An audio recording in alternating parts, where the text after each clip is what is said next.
What's good, Steeler Nation? My name is Jack Sperry, and this is Steelers Talk. Today, I am coming to you from my apartment here in Dallas, Texas, and we got some big breaking news today from Pittsburgh, where Minkah Fitzpatrick is expected to play this weekend. I mean, less than 1 week removed from getting his appendix taken out, he is expected to play. He has fully practiced twice this week, both yesterday and today. Today is Friday, by the way, and he's expected to play, which is absolutely massive for the Pittsburgh Steelers. Obviously, wanted to get a quick video out here from home to let you guys know the big news. But before we get into how this news gets into or how it affects the game on Sunday against the Bengals, let's talk a little bit about the sub battle that we're doing right now with the Chat Sports Ravens channel, Ravens Rundown. So this is probably going to be the last video that we do for that sub battle. So this is our last chance, guys, to really rack up those numbers, really rack up those subscribe numbers, and really bury Ravens Rundown and show the world who runs the AFC North. Because I can tell you this right now, the host of that show, Tyler Jones, really thinks that this division belongs to the Ravens right now. So we got to show him and the rest of the Ravens flock who really runs this division. It's Steeler Nation. We all know that. So if you're new to the channel here and you haven't subscribed yet, subscribe right now and help the channel out by subscribing right now.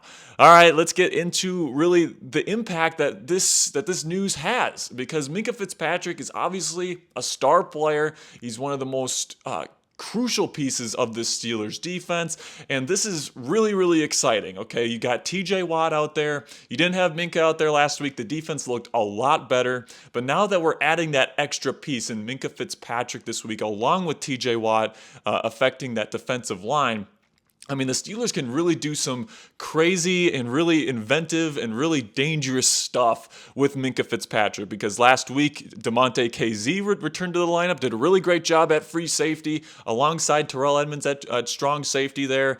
So I think when the Steelers go into their nickel packages, which means one extra defensive back on the field, I think they're gonna be putting Minkah in that nickel star role, which is essentially a nickel cornerback that's allowed to roam in zone coverage and really, like I say, fuck shit up. This is what Minkah Fitzpatrick does to an opposing offense. He did it against the Bengals in Week 1, and the defense was the reason why the Steelers won that game in Week 1. So now it's looking like the Steelers defense is going to have all hands on deck to really, really give the Bengals our best shot. Because plain and simply, guys, on Sunday it is a must-win for the Pittsburgh Steelers. It really is. They need to win. There's no ifs, ands, or buts about this. They need to win this weekend if they want to keep their playoff hopes alive. Cincinnati's a really good football team. I think they're at least a top 10 team in the NFL right now, so it's not going to be an easy feat.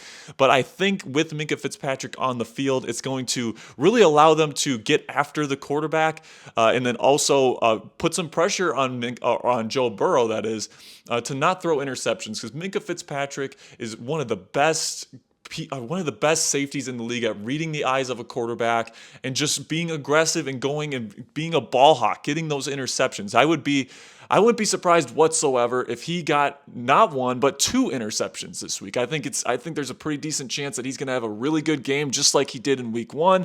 And I mean, with a game this important, you want to have all hands on deck, especially on defense, and it looks like the Steelers are going to have that. So if you're excited to see Minkah Fitzpatrick out there on the field in the black and gold at Acrisure Stadium with all of those terrible towels flying in the air, color rush jerseys, it's going to be great. If you're excited to see number 39 out there on the field this weekend, like this video right now.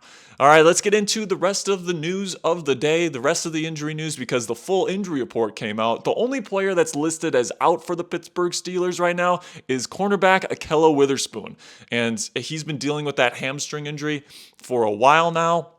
And honestly, he hasn't really been playing that well when he's been in. So this isn't a huge bit of news in my opinion. I think even if he was healthy, I would still put James Pierre above him on the depth chart.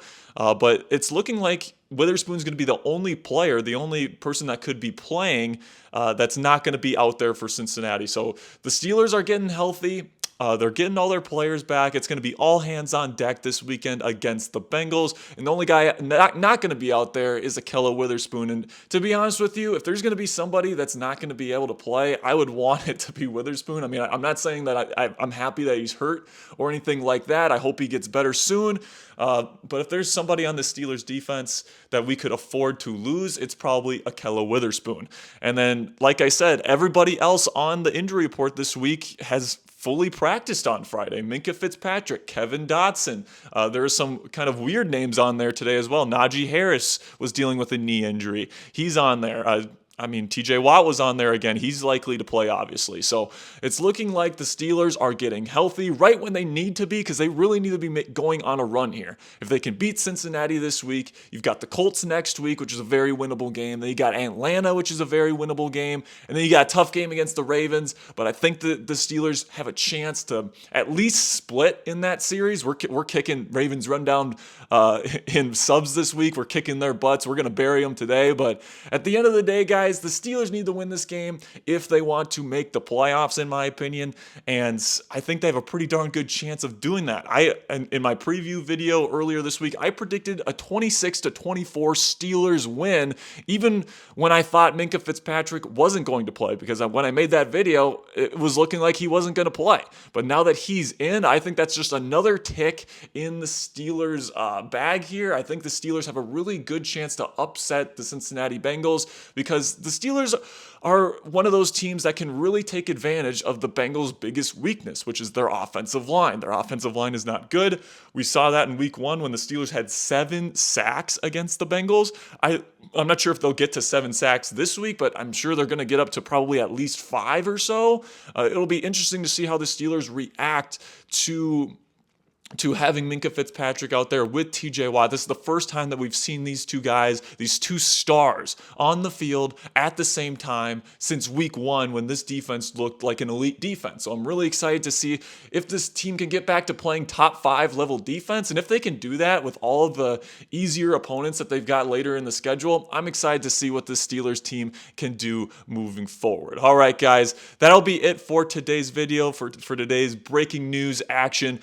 But before I say goodbye here, I want to give you guys another opportunity to go down and click that subscribe button right now. Help us win and help us bury Ravens Rundown this week by just racking up as many likes as possible. We're also really, really close to 20 or 19,000 subscribers. I think we're about 30 subscribers away. So if this video performs pretty well and we can add another 30 to 50 subs, that would be absolutely fantastic. All right, guys, tomorrow probably no video. But Sunday I will be having my post-game reaction. So make sure to turn in after the game on Sunday to see what I think about what happened in tonight's game. And then also go follow me on Twitter at Jack_Sperry if you are interested in live game reactions. I live tweet every single Steelers game. So if you want my live reactions to all of the game's action and you don't want to wait for the post-game reaction, go ahead and follow me on Twitter at Jack_Sperry. All right, guys, that's going to be it for today's video. If you are a real one, type real one in the comments section in all caps if you made it to the end of today's video. I appreciate you, Steeler Nation, and until next time, peace.